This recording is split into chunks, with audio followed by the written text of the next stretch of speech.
नमस्कार मित्रों, मैं वसंत चैनल पर आपका हार्दिक स्वागत और अभिनंदन है।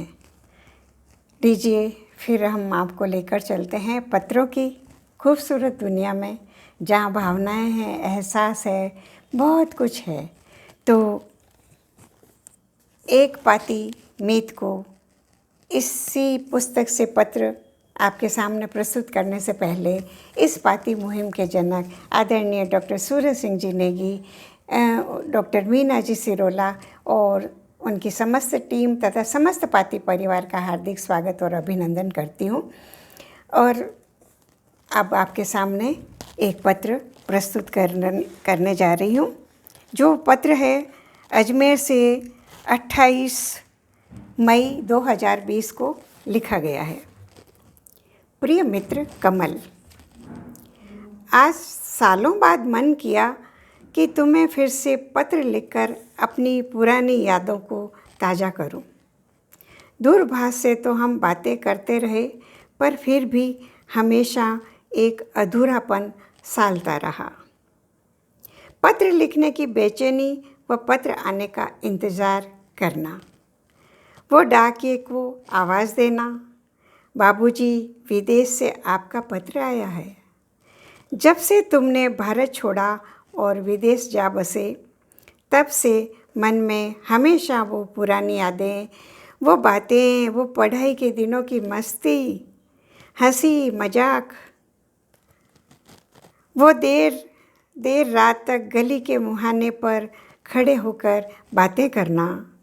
मालूम नहीं कि उन बातों का हमसे कोई संबंध होता था या नहीं, परंतु सभी विषयों पर ऐसी बातें करते थे जैसे हमें सभी का विशेष ज्ञान हो, चाहे वो घरेलू हो, पढ़ाई की हो, खेलों की हो या राजनीति की। दिन में कई बार जब भी समय मिलता, तुम मेरे घर आते या मैं तुम्हारे घर आता, या यदि न मिल पाते तो विद्यालय में एक दूसरे के विषय में सारी जानकारी लेते। मित्र, वो दिन अपने जीवन के सुनहरी पल थे। कब अपने कॉलेज में आ गए मालूम ही नहीं चला।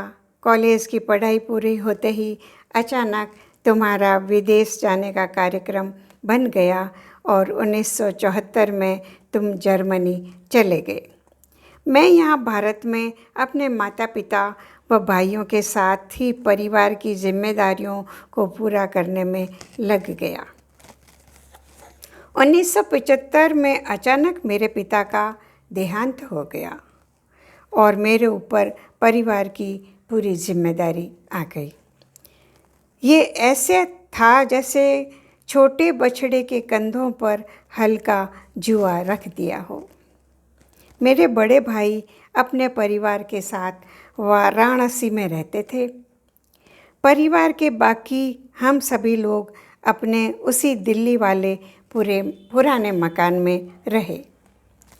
बीच में एक दो बार तुम भारत आए, तब मालूम चला कि तुमने विवाह कर लिया है। तुमसे मिलने जब तुम्हारे घर गया, पर अब पहले जैसे बैठकर बातें नहीं कर पा रहे थे। तुम अपने विदेश के बारे में ही ज़्यादा बातें कर रहे थे।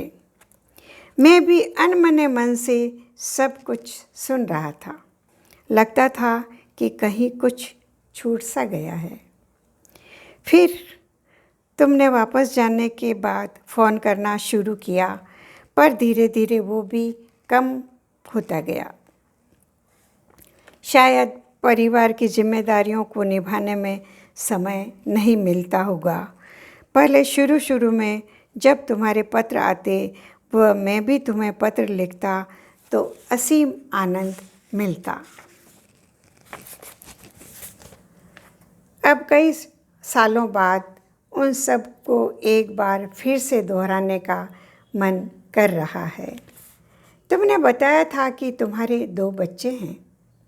अब तो उनका विवाह हो गया होगा।